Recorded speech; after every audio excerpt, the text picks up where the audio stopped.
একলব্যের ত্যাগ গুরুভক্তির অনন্য দৃষ্টান্ত। প্রিয় দর্শক, নিয়মিত শিক্ষণীয় ধর্মীয় ইতিহাস জানতে চ্যানেলটি এখনই সাবস্ক্রাইব করুন। মহাভারতের যুগে এক বালক ছিল, নাম একলব্য। সে জন্মেছিল এক অরণ্যবাসী নিষাদ পরিবারে, কিন্তু তার মনে ছিল এক অদম্য ইচ্ছা, বিশ্বের শ্রেষ্ঠ ধনুর্ধর হওয়া। একদিন সে পৌঁছাল হস্তিনাপুরে, যেখানে গুরু দ্রোণাচার্য রাজপুত্রদের ধনুর্বিদ্যা শেখাচ্ছিলেন। একলব্য বিনম্রভাবে প্রণাম করে বলল, হে গুরুদেব, আমাকেও আপনার শিষ্য হিসেবে গ্রহণ করুন। দ্রোণাচার্য দ্বিধাগ্রস্ত হলেন। বললেন, তুমি রাজবংশীয় নও, আমি কেবল রাজপুত্রদের শিক্ষক।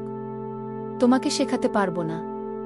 একলব্যের মন ভেঙে গেল, কিন্তু আশা হারাল না। সে বনে ফিরে এসে দ্রোণাচার্যের মাটির মূর্তি তৈরি করল। তার সামনে দাঁড়িয়ে বলল, গুরু আমাকে না শেখালেও তার প্রতিমায় আমার পথপ্রদর্শক হবে। দিনরাত অনুশীলনে সে পারদর্শী হয়ে উঠল। সে শব্দ শুনে লক্ষ্যভেদ করতে পারত। একদিন গুরু দ্রোণাচার্য ও রাজপুত্রেরা বনে এলেন। একটি কুকুরের মুখে তারা দেখলেন তীর দিয়ে বন্ধ করা হয়েছে, কিন্তু কুকুরটি আঘাত পায়নি। সবাই বিস্মিত। দ্রোণাচার্য একলব্যকে দেখে জিজ্ঞেস করলেন, তুমি এত নিখুঁতভাবে শিখলে কোথা থেকে? একলব্য প্রণাম করে বলল, আপনার কাছ থেকেই গুরুদেব, আপনার মূর্তির সামনে। দ্রোণাচার্য বুঝলেন, এই ছেলেটি তারই শিক্ষা নিয়ে অর্জুনের থেকেও শ্রেষ্ঠ হয়ে উঠেছে। তিনি বললেন, একলব্য, আমাকে গুরুদক্ষিণা দাও। একলব্য বিনা দ্বিধায় জিজ্ঞেস করল, কি চান গুরুদেব? দ্রোণাচার্য বললেন, তোমার ডান হাতের বুড়ো আঙুল। একলব্য হাসিমুখে নিজের তীর দিয়ে বুড়ো আঙুল কেটে গুরুর পায়ে উৎসর্গ করল।